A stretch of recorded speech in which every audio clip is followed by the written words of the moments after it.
the two questions that when I actually figured out what my answers would be to both of them, I was able to define the life I actually wanted. And I think if you're in a phase of your life where either you don't know the story in which you want to tell, or the story that you've been telling yourself isn't working and you're looking for a new story or a new experience, I think this will help you.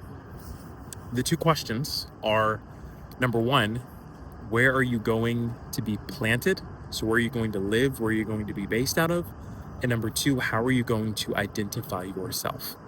And I'm going to I'm going to walk you through basically how I've answered both of those questions for myself.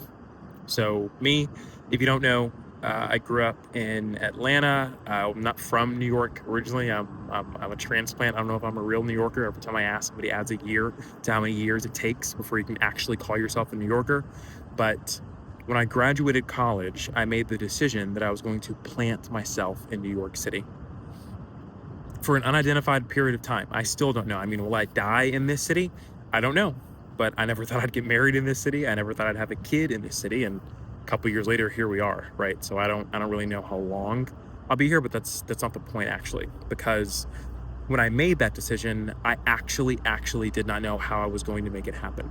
I was currently interviewing for jobs in Atlanta. I had no idea how much money it took to get established and move to New York City, but I made the decision and I had the conviction behind that decision and I saw it through.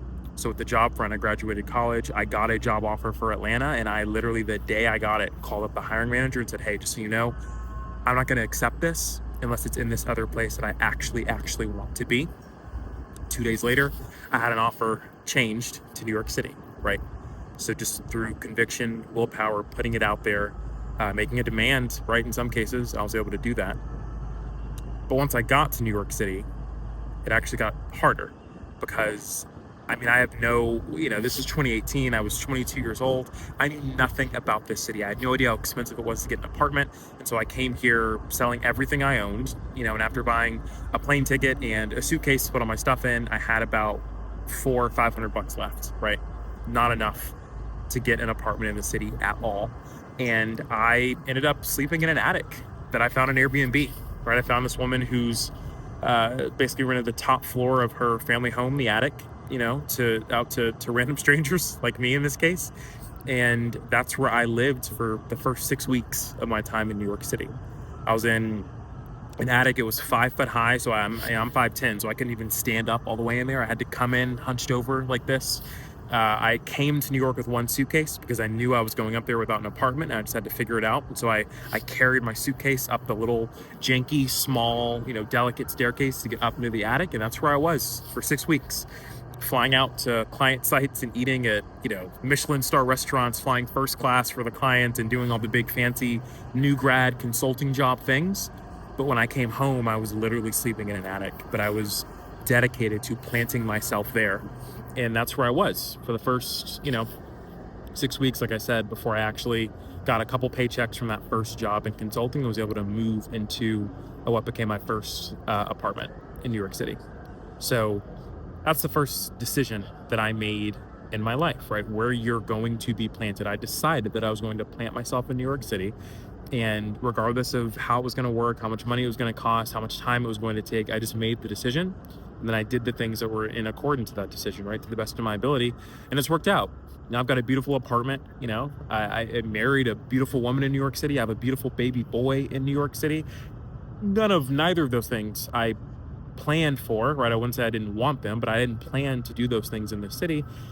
But I've adapted, I've grown, right? Because I'm planted here. And so I think it's really important, and both of these questions really hinge on this theme, but it's really important to define for yourself where you want to be. Don't let your family or your university or your friend group or the forces of inertia determine where you have to live or where you have to be, because it's just not true. You can be wherever you want to be. Live in the best place that makes you the best person, the best version of yourself that you see. Though I will say I am biased to larger cities. It doesn't have to be New York, but even going to a place like a Chicago, like a Charlotte or a Nashville, maybe depending on where you are. For some people, Atlanta's a big place, right? You might want to move there. You might want to go to LA, right? London, wherever you are in the world. As a young person, I do think there's a lot of value in going to a larger city just to cut your teeth and get an example of what true competition looks like, because the best people at what they do, in my opinion, go to cities to do those things. So that's the first decision you have to make. The second decision, it's way more important. Probably should have started with it. Is you have to clarify your identity and what you and who you want to be known as. And I say that as a teaser to telling something in this video that I've actually never said publicly. Never told anyone this outside of my close friends and people that, worked with me at the time. But my name, Colin Rocker, is not actually my name. It's not my birth name. I wasn't born Colin Rocker. I changed it. I was born Colin Rocker Rice, because Rice was actually, was my dad's name, but Rocker was my mother's maiden name. And so my name at birth was Colin, my name, Rocker, my mother's maiden name, and then Rice, my father's name, like most people. So I lived for that name for the first 23, 24, maybe 25 years of my life. I can't exactly remember. But for me, without going into too much detail, when I found out that I was going to be married, and when you're married in Western traditional societies or expectations, that's a name I give to my wife, and it's a name I give to my children, right? Kaylee Ewing was going to become Kaylee Rocker. When our son was born, his name is Isaiah Rocker, right? That name expands and follows through, right? And I wanted to do a lot of really big, cool, large, impactful things in my life. And so I have a vision for my name and what it can mean in the future. And I was just reflecting on that one day. And I wanted to be really, really, really sure that the name that I was going to move forward with in this season of my life was one I was proud of and one that I wanted to be shouted from the rooftops one day. And Colin Rocker Rice just was not that name for reasons.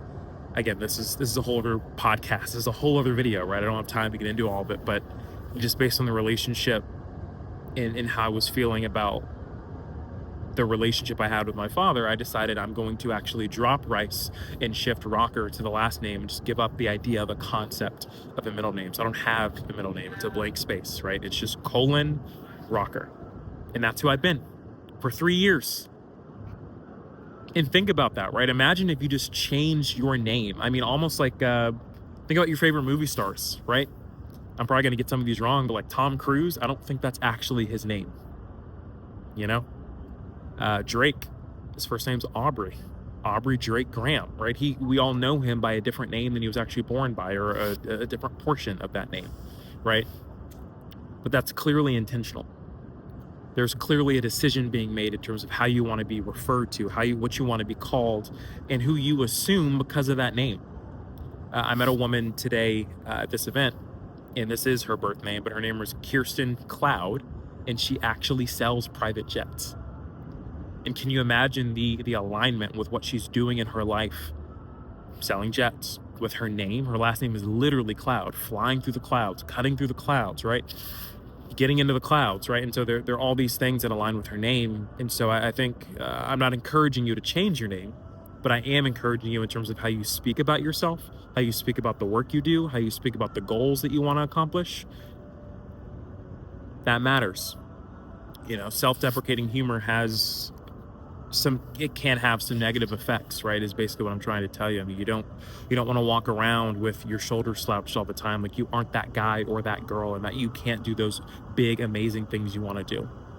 And so you have to answer the question of, who do I want to be referred to as? What do I want my identity to be? And if that involves changing your name, do it.